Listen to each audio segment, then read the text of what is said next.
I met this 6-year-old child with this blank, pale, emotionless face and the blackest eyes, the devil's eyes.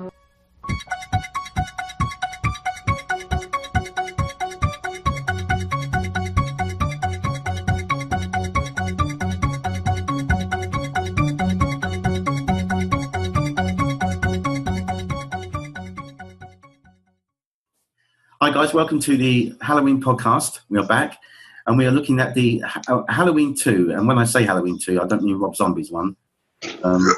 This is the original Halloween 2 from 1981. Directed by Rick Rosenthal, who actually did a good job directing this. And I don't know what the fuck happened to him when he did Resurrection. He seemed to lose his direction chops completely on that one. Anyway. And we won't be discussing Resurrection. That's about the last time I'll ever speak of it, I think. But Halloween 2, and I'm joined for this one by my friends Noah and Graham. How are you both? I'm doing great. Great stuff. Good to be back, Frankie. Good man.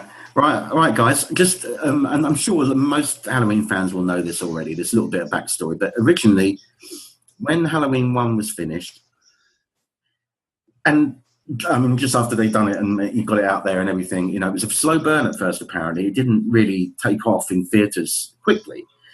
It happened over word of mouth, which is a very powerful thing for films, and slowly started picking up speed.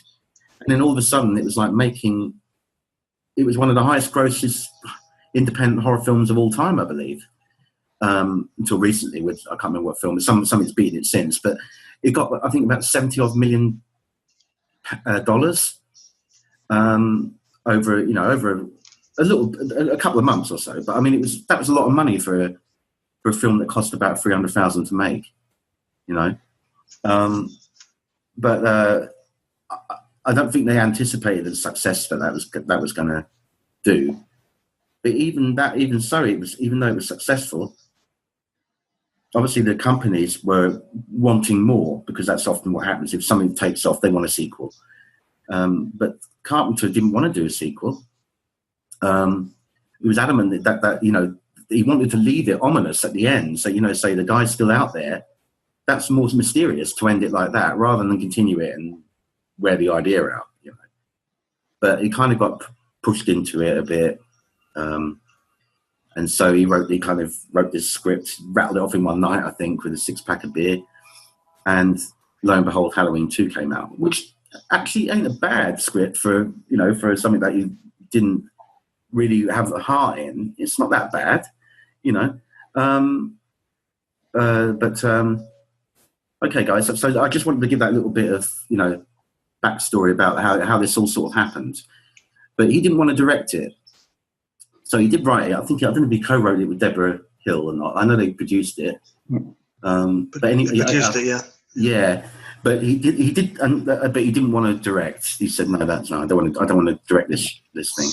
So they got someone in called Rick Rosenthal, who I think at that time was quite a young director and hadn't done many films. Nope. But I did think, you know, from when I look back on it now, that he captured quite a lot of the essence of Carpenter's style of direction. He did a lot, you know, it being set in a hospital kind of helped, like the empty corridors, the eeriness of that, and and I think they had the same kind of camera stock and everything, film stock, so it looked pretty close, you know. So what do you guys think about this one now? You know, just going into like the opening part of it and everything. Obviously, it continues immediately after like the first one.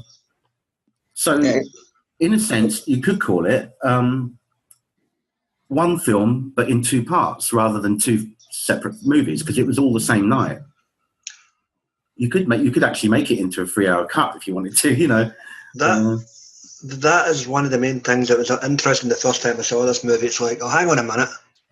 This thing's 3 years later for the point of view of the actors, but it's like a minute later for the end on screen, a minute later of the first movie, and you're like, for 1981, that's a really clever idea. Because Yeah, they sequels basically- weren't that common back then either. You know, there wasn't a lot of that around at the time, I don't think. No. Well, they basically repeated the last scenes from the first one to start the second one off. So Yeah. They literally reshot those scenes, didn't they? Yeah. You know, I don't know if they shot every scene. I think I think one or two shot might have been spliced in.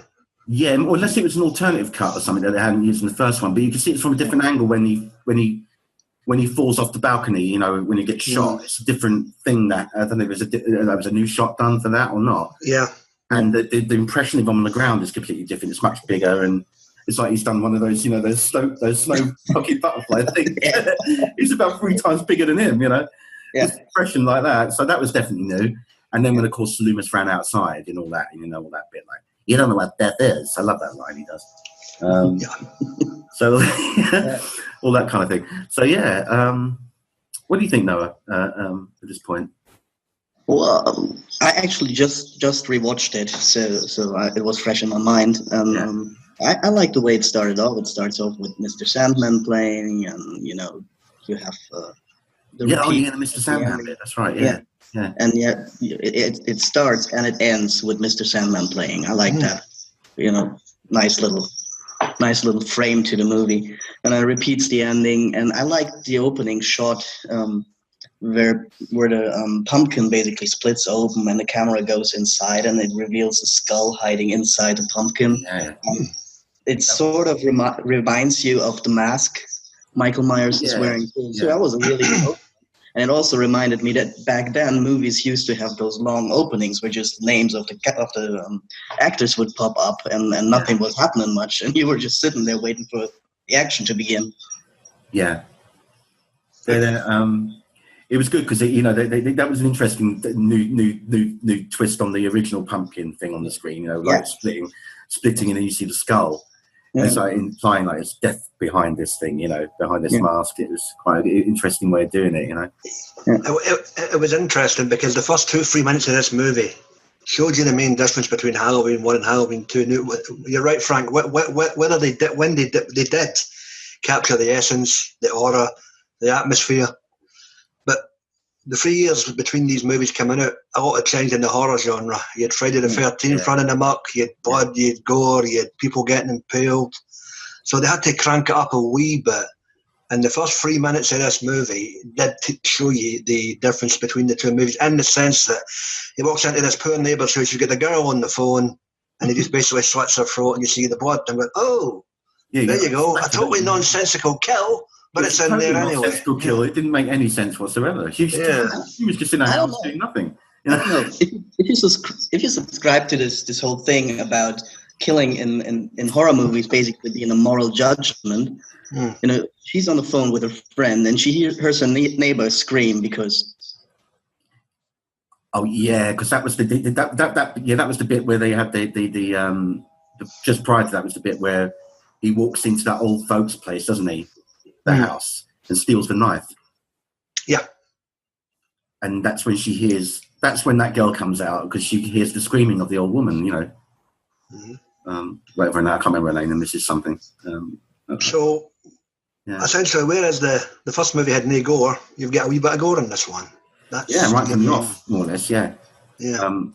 I mean, and that bit where he kills the girl at the beginning is mild compared to what happens later on in the film. And it does crank it up a bit more then, you know. Yeah, indeed. Oh, yeah. There's a lot more gore involved. So I think, I don't know, from this early bit, Dick Warlock played Michael Myers in this, and he was also the stunt coordinator on this movie, which I thought was hilarious. So he was coordinating his own stunts. Yeah. He was coordinating everybody's stunts. Yeah. Actually, of all the Myers that came after Nick Castle, I think he was the only one that kind of got the rhythm of that walk, you know, that Castle did. Ironically, Deborah House slated him and a con one year saying he didn't get the walk right. And he's like... She didn't think it, I didn't hear that. You never told me that, you know, I think he brought that up, didn't he? I think Dick Warlock brought that up, didn't he? In this he was saying that she wasn't happy with the way he moved and all that. Well, I don't know about 3-4 minutes. What did you not tell me for? You know, I thought he did the move I thought he did it pretty good, you know, considering. he had that kind of flowing kind of walk quite well, very straight walk, just going along like Castle did. Yeah. I mean, compared to some of the other ones, that just like were so big, the guys that they're in the later ones, they just kind of lumbered around, didn't they? They didn't have any kind of. It was just like a big bloody great guy just pumping around slowly. It didn't have the same kind of feeling to me. He was more fluid. So I think he did a pretty good job as the movement and everything. I'll give him that. It was about as close as you could get to the original. So, as I say, you've got that nonsensical kill, and then we move to the main setting of the movie, which is the hospital. Yeah. And you begin to meet the red shirts of the movie. To use a Star Trek analogy. Yeah, you start seeing all these faces that you recognise from movies, other movies, don't you? Yeah. The hospital lot. You've got like Pamela Shoop in there. She's been in loads of things. You've got what's her face back, the smoking nurse. Victoria Gifford in there as like the head side of kind of like sister in there, I think. Yep.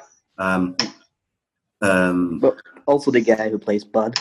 He's that guy, the big guy, plays the security guy. He's been in stacks of things, hasn't he? Yeah. Yeah. His name and even the fellow on the telly. Lots the news guy. Stuff. Yeah. So there was a lot of there was quite a few. I wouldn't say hugely famous, but they were regular faces that people would know. Back then. Time period, yeah. Yeah. So it was it was a pretty good mixed cast. Yeah. But I got to say that is the emptiest hospital I've ever seen in my life. It was an abandoned hospital. That's why it looked like one. Yeah. Yeah, it was. It was actually in real life, wasn't it? An abandoned hospital, I believe. Yep. Location. It was too near I think it was an airport where the planes came in and out every 12, 15 minutes. Yeah, so they had loads of. Yeah. I mean, even that must have been problematic. You can imagine how problematic that was for fucking. Yeah. Absolutely. Every 5 minutes for a plane, Yeah. Yeah, but just within the story, it's like he kills like 10 people and the whole hospital is empty. It was really desolate. Yeah, but at the same time, that really added to the mood of it. Do you know what I mean? Yeah, absolutely. It really added to the creepiness of it. All these sort of empty corridors and shadows, and you think, anyone could roam around in there, which. Of course, he did quite freely because security guards security wasn't very tight there, was it? No.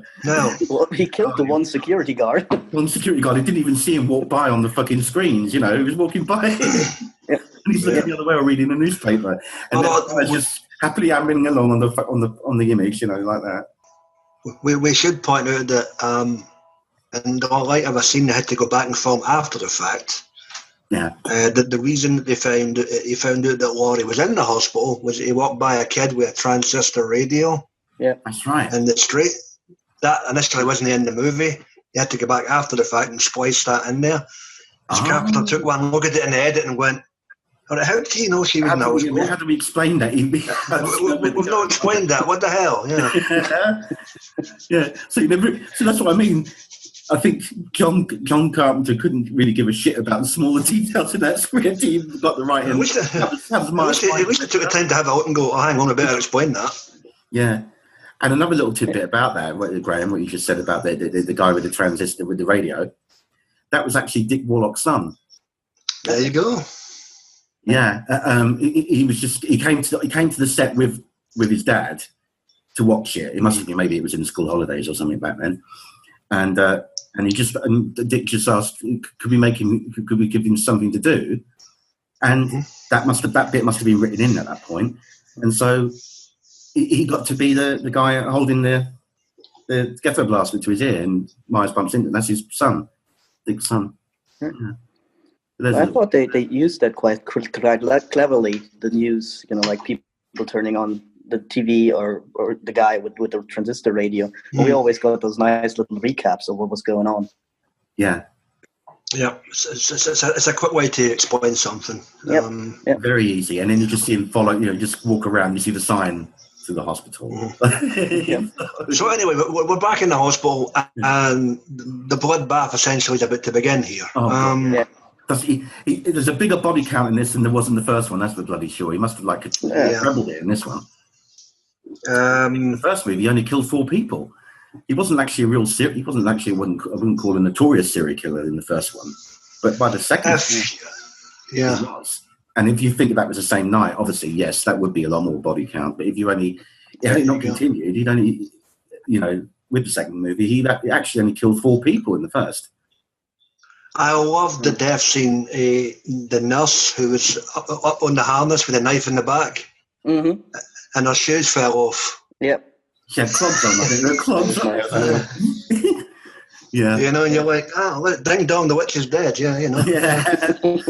Yeah, that's still a joke about amongst the cast about that. If you see like the behind the scenes, she's always, that girl, the actress that played that character. I think I saw that. I watched that behind the scenes a few nights back. Yeah, and they mention she jokes about the clog scene, the fun it makes and all that,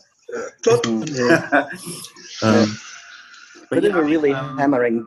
They were really hammering home the whole indestructible Michael Myers thing when he was drowning or scalding the nurse to death in the bath, and he's holding her under, and he started becoming like a supernatural force that could. Yeah. I mean, he's holding her head down in the hot water, and he doesn't even feel it, and she's completely burned. Yeah, he's not getting any pain or anything from it. He should have if he was. The infamous jacuzzi scene. Yeah. Yeah, okay, the lads would have liked that one. Not too sure about how the actors involved. Apparently that was bloody freezing. Yeah, that was the thing. Apparently, it's that deception on camera, with a special like dry ice thing is to make this like the smoke or the steam come up. It's all like bloody freezing. Apparently, the water in there was absolutely fucking freezing. Yeah. And they had to pretend they were boiling hot, and they were all like in between takes. Like, oh my god, got blankets on there and everything. That brings a whole new meaning to the term body heat. Yeah, absolutely. Yeah. What actors have to? They say they have to suffer for their art. Yeah. You signed the contract, get in the pool, dearie. Leo Rossi was a bit of a jack the lad, wasn't he? Leo Rossi. Yeah. Guy. Oh yeah. There was an issue about that as well. I think it was because he was from New York and it was mainland America. And the fella had to basically push to get the part or something. I think it was Deborah Howe who had reservations about the actor getting He was so determined to do it, I think, or something. Yeah. Yeah, and of course, and he was in the wrong state, obviously, so it was a bit more difficult. But I'm assuming they shot in LA for this, I think. And how can you mention this movie without that time-honored tradition, non-domain song, Amazing Grace, Sit on My Face? He made that up apparently. He had lived that, I believe, didn't he? He did. You've got to think of a song or something, and he just came something about Amazing Grace, and you had to make up a rhyme. They basically said, "What's public domain? What can we not get charged for?" That's right. Yeah, like a song we wouldn't have to pay royalties for, and that was one of them. And then he had to make up this sort of rhyme with it. And there you go. That's what Jack the Lad did not apply. Yeah. So he gets his comeuppance as well. Oh yes, indeed. Yeah. He gets strangulated, and in the background, the poor guy doesn't even, he's somewhere off in the background. Everybody's looking at the half-naked nurse. He doesn't even. He's not even focused. And he can't do anything. What's that shadow in the background? My eyes are focused down here. What's that? Yeah, Exactly. Yeah. It was pretty distracting, you got to admit. It was. Can't stop shaking in the background. I'm trying to look at the nurse here. What the hell? Right in the bloody front, We're not worried about him being fucking murdered in the back, poor bugger. Oh man. But, it's almost scary to think that chick's probably in her 60s now, and you're like, oh, 6 more months of winter. Yeah, but there you go. Yeah. Well, but she was mighty fine, I must admit, at the time. Back then, yeah, fair play to her. Ding dong. I must admit, for the nurses in it were very good casting. Yeah. So I don't even know where we are now, but I mean, I've got other place. You said just jump around, so yeah, it doesn't really matter. But I'm just sort of. I just want, in case I wanted to get a few things. This thing. I am really jumping around. This is way later. It doesn't matter what order we're in. I'm just picking up on things.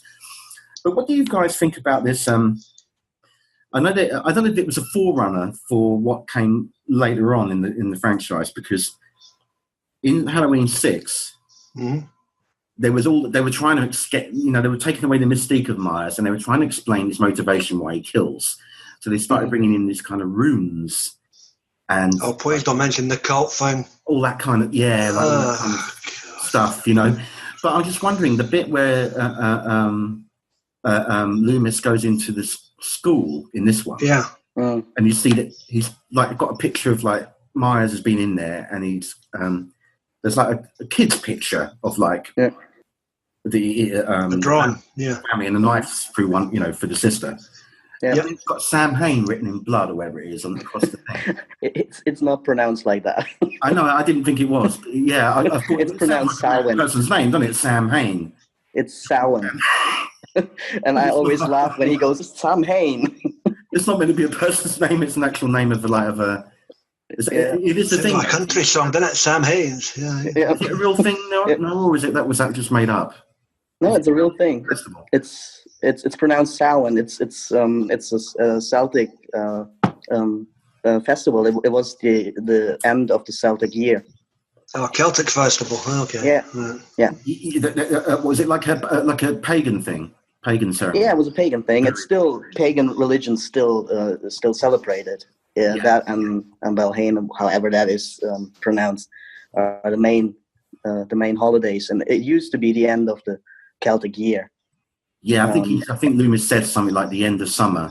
The end. Yeah, I thought the start of the Celtic year was St. Patrick's Day, but that's another matter. Yeah, no, that's the high time of the Celtic year. That's the lost day. Yeah, so what I mean is, it looked like it was trying to go. It was almost like leaning towards some kind of backstory or explanation, and then after that, it goes nowhere and never said again. Well, it's funny you mention that, because as far as the production crew were concerned, we blew this motherfucker up. Take the mask, big man. We're not using him again. So I don't know why they were throwing that in there as a plot point. Yeah, because I think ultimately it's more like Samhain. Never made any sense, did it? No, well, Samhain is basically the festival that became Halloween. Yeah, it got mixed in with Christian rituals and the Eve. Right. So it's essentially an Easter egg for anybody that knows that, and that's how it is. Yeah, yeah. But and it's what.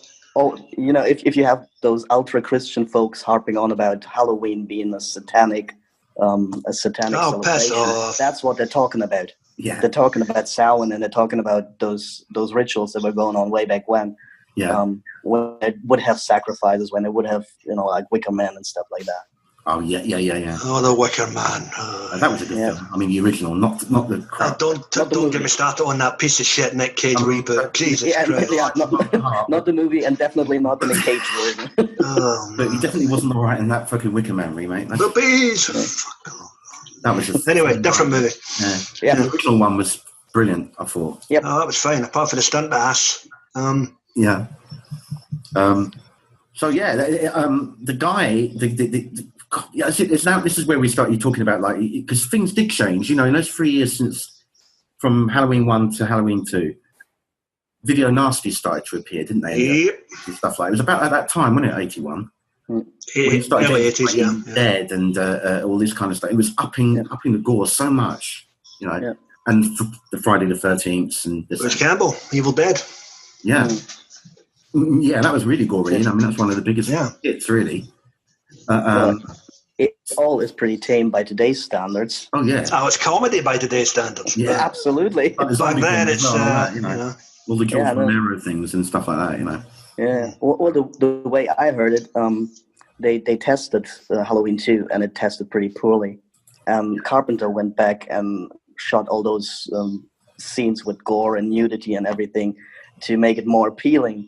And that landed it. Well, that basically got it banned in Germany. Oh, really? It was banned in Germany. Why the hell was it banned in Germany? It was banned in Germany, and they did they cut it down, and it was still banned. And then they did basically a 16 version, rated 16 version. For the life of me, I'm struggling to see how things should be banned in Germany, considering, what the hell? I mean. Well, Evil Dead was banned until fairly recently. They don't revisit those decisions very often. Jeez, oh man. Yeah, but those early 80s films, like we remember, like, the days, I'm sure you remember, Graham, where we used to, like, someone would always be able to get a pirate copy. I don't know how they do it. There was one infamous one that was unavailable for years. Do you remember Scum? Yes. Yeah. You couldn't get that video for love nor money for years, man. That's right. Yeah, it was banned for donkey's years, wasn't it? Yeah. You look at it now. I mean, I mean, it's implied violence most of the time. You don't really see too much graphicness, you know. No. It's just the implication that's more unnerving, I suppose, really. But I mean, another prime example of what the difference was in terms of the gore factor was you had the poor nurse who had the needle in the eye. Who actually, on the take, actually did cut her eye. On behind the scenes. She's like, use it. No, we can't use it. Oh, God. She fell or something and banged her. It was a corner. Somebody forgot to move the table when she fell back. Side of the table, yeah. So and essentially, she done it legit, hard style. She's like, just use it. No, we can't use it. Oh. She was quite gutted because she thought, look, realism, real blood. Yeah, there you go. You have my moment. And I said, no, we'll have to do it with makeup. And ironically, because of that, her death scene was shot before they'd seen in the cafeteria, apparently. So they had to doll her up with makeup and shoot her for the one side of the face in that scene. Because she'd already got her eye at that point, for real. Yeah. And they had to, continuity problems again, yeah. See what happens when you shoot things out of order, you know. It's a nightmare, yeah. But that was a really cool shot just before he stabs her eye. When she backs away from the corpse and he becomes slowly visible behind her. That was really cool. I like that. You can just see his mask. That was good, yeah. And blue light and everything looked really good, yeah. He just sort of steps out of the shadows behind her. Well, yeah, basically she steps towards him and that's the camera follows her. Against him and he sort of becomes more visible. Yeah. It's awesome. Yeah. And that was another trick that was played originally in the first film. When Laurie, after seeing all the dead bodies in the house, her friends, backs away in the corner, like crying, and then he just sort of starts appearing behind her. The light comes up just slightly, and his face. It's subtle stuff like that. I like that. It's really good. Yeah. What we've not mentioned, obviously, is your leads. Fair play to Jamie Lee Curtis went in all this movie in a hospital gown, and a really bad wig. And a really bad wig. Obviously, she cut her hair. It was the early 80s, and that's not her fault, Really bad wig, Donald Pleasant, always a trooper, always on point. He was good in this. He seemed to have a lot more to do in this one than he did in the first one. Most of the time, he was just wandering around in the street looking for Myers near the end of the first one. But this one, he seems to be much more hands-on. And there's a bit more backstory and stuff like that in this. He explains more and, There you go. Yeah. More and the other returning characters, obviously, what's her face? The nurse. They want a cigarette. I like her. Yeah, Marilyn Chambers, I think, yeah. Unfortunately, she didn't survive this one, but... Not many people did. Yeah. She met her end later on in another film. Yes. Yeah. But that doesn't exist anymore, not in this new timeline. None of that exists, yeah. She might with regards to that new movie, I would not have had a flimming problem had they kept this one legit and made that legit Halloween free. I say that off air. I say it right now. There's nothing wrong with this movie. No. It's essentially the same body movie, just extended. It effectively, yeah, but because it come out several years apart and things have changed so much, and it's effectively called Halloween 2, even though it's the same bloody night, it continues directly after the first one. I get it, the retconning the fact that she's the sister anymore, but you could still have this movie there and still whatever excuse you come up with in this new movie, you could still fit. Oh yeah, it could, and you wouldn't have to. You might not even have to dwell on it that much anyway, because it didn't really have that much of an effect in this one we're talking about, really. Yeah. It still didn't really explain why he kills these people. I mean, that's still, just because it's his sister, what difference does that bloody make? As I say, I asked him that's what it was. I asked him this was a legit Halloween 3. Then I went back and I went, they're cutting out 2 as well. There's nothing wrong with 2. Yeah. It wasn't god awful like the ones that preceded it with the whole let's go baby daddy rape the niece and all that stuff, party a kilt and I went, what? What's the matter with 2? But I know. C'est la vie. What do you think about the sister thing? Do you think that was even relevant? Well, obviously he was stuck for ideas and he threw that thing in. But do you think it could have been left out of that? It didn't really. I think it could have worked the way it looked in the first one, that he just fixated on her because she was dropping off the key to his old house.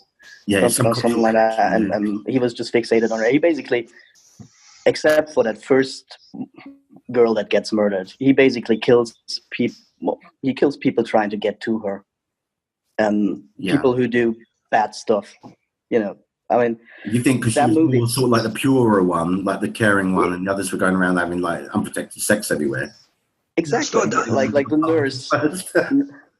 The nurse is in dereliction of duty when she goes off with Bud, and Bud is just an idiot who's always swearing and is actually trash talking Michael Myers at some point. And even the first girl, she was on the phone with her friend, and hears her neighbor screaming, and she's like, "Oh, are you okay?" And then she goes back on the phone, like, she's always picking on her husband. Maybe he started beating her, and she's almost happy about it. And then she gets killed.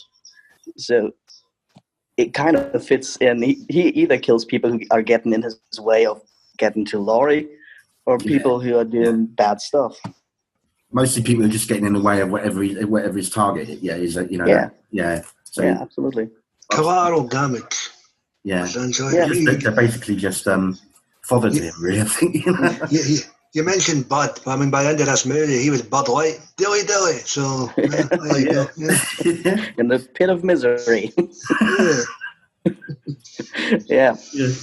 But the one thing I thought was kind of interesting, like when Laurie when she's sleeping and she has like this dream, memory, vision, whatever it is, of that woman telling her, "I'm not your mother," and then her visiting, what is obviously Michael Myers in the hospital. Yeah. And that is intercut with hilariously fake blood dripping down on the floor. And later when Jimmy finds the head nurse and Michael has bled her to death and the floor is covered with blood, I was thinking, was that her seeing what Michael was doing? Yeah, I think. I know. Jimmy. No, Jimmy's an interesting one because technically he survived. Did you know? Yeah, Jimmy's in it. Yeah, but it was cut at the end. Yeah. But I mean, it didn't make sense in her dream. Why was she seeing blood dripping down on the floor? But when Jimmy comes in and finds this huge pool of blood, I was just like, is that what she was seeing? Was Michael beating that scene? Yeah, because it kind of looked like it did imply that, didn't it? We're kind of stepping into Rob Zombie Halloween 2 territory here. I don't want to. A bit of are we going into like the Jamie thing? You know, later on in the little niece. She's that as well, yeah. Because it sounds a bit like that, isn't it, what you're saying, implying, so that she had this kind of psychic connection with Myers. So sight beyond sight thing, isn't it? Yeah. And you kind of could like foreshadow something, sort of see that he was about to do something bad, and she could sort of see it before it was happening or something. Because it doesn't make any sense. Point. Yeah. It could be. It could be that. You could be right. Yeah. Just to wrap it up, I just thought it was a really nice ending. And especially with Laurie in the ambulance, basically catatonic, and you feel like, okay, she got away with her life, but he still destroyed her on some level.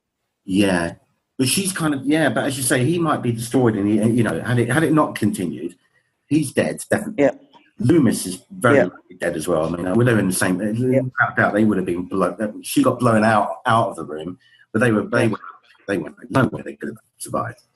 She's probably after a psychiatric ward. Exactly. She's going to, but her life's going to be, her future. Exactly. It's not a really happy ending as such.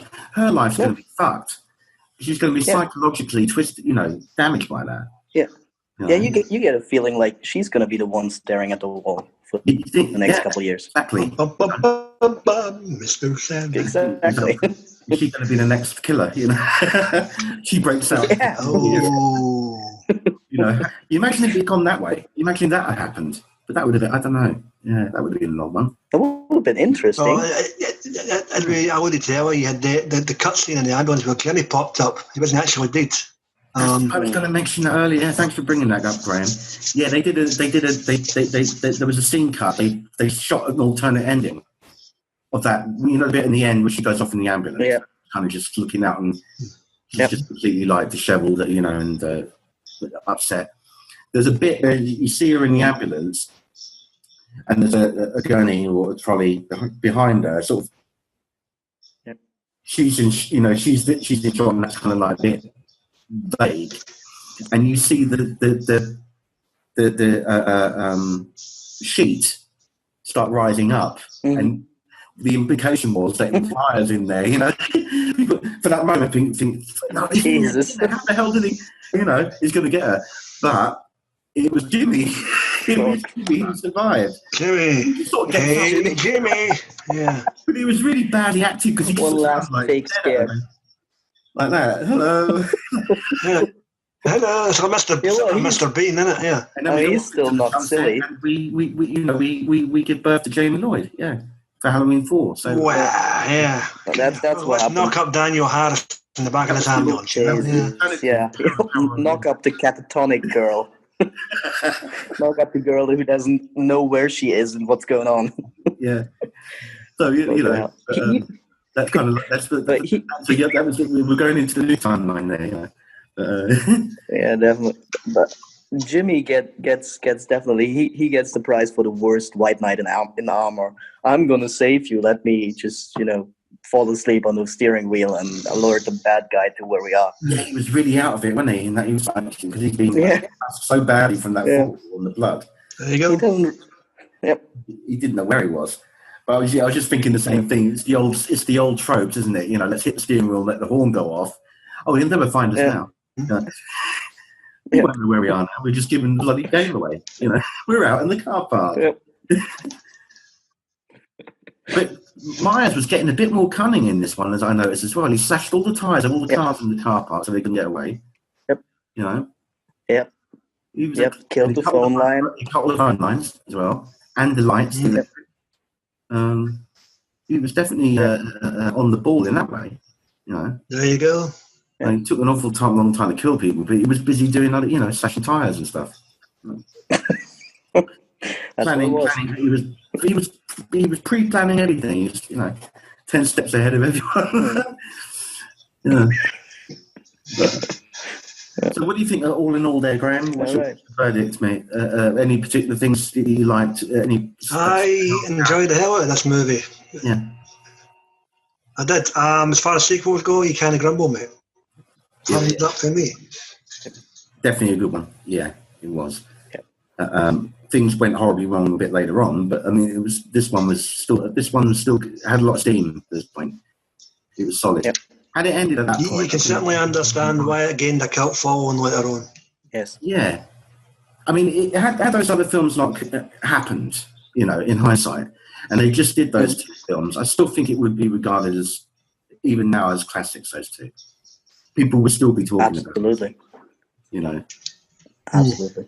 I don't think it would have affected their appeal, on the back of all the others. As I said earlier, I would have had no problem with this new one in October if they kept two in the timeline. All you would have to explain is how he survived the blast. That's it. Yes, that's the thing. Yeah, exactly. Yeah. Yeah, and I mean, as good as Donald Pleasance was, they wouldn't necessarily have to bring him back into it. They could have said he got blown up. That's it. Well, they brought him back in courtroom sketches in this new one. So yeah, if you were going to do it, you obviously want your villain back.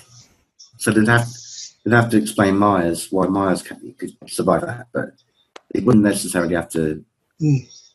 They wouldn't necessarily have to bring Loomis back. Yeah. Obviously, time has passed, so he wasn't a young man. Yeah. We'll see what they do with it anyway. But yeah, I'm really. Did you fellas see the recent trailer for the new one? Yeah. No. I haven't seen it yet. You should see that now if you can. It's out there everywhere. It's on the YouTube. It's about 2.5 minutes long. It's quite a longish trailer because it was supposed to be crazy old Granny Horry's back. Yeah. Yeah. I won't go in. I won't reveal what because we already spoke about that on the first podcast, but it certainly got me intrigued, and there's a good buzz going around about it as well. So, fingers crossed, it's going to do well. Yep. I like Jamie Lee Curtis, so I'll definitely check it out. Yeah, and I will say that she's got a wig in this one as well. Oh, Lord. Yeah, well, that's again. She prefers the short buzz cut, and yeah. But at least this wig looks convincing because obviously, makeup and budget have come a long way since 1981. So this looks actually quite like a real hair. You can actually get away with this type of wig, yeah. Yeah, better quality wigs these days. Yeah. Okay. You can't see the label in that back and stuff like that. So yeah, all in all, fellas. I think that was a bloody cracker of a film. All right. I enjoyed that. And me too. I want to thank you both for being so patient and sticking around to finish this. So we give it a pleasure. So we didn't have to Thanks for having us. And we'll be back with Halloween 3, even though it's not effectively Halloween, but it was under that. It was still under the franchise. It's actually Halloween 3, Season of the Witch, which is what it should do. Halloween. Yeah. Silver Shamrock. Oh gosh. That's a song that will get on, Let's get on, So we'll be back with that. So we might even have a sing-along. We might do a karaoke version on that one of Silver Shamrock. Excellent. And that'd be the highlight. So we'll see you back then, guys. Right. On Halloween 3. Until then. See you guys. Take care. Bye.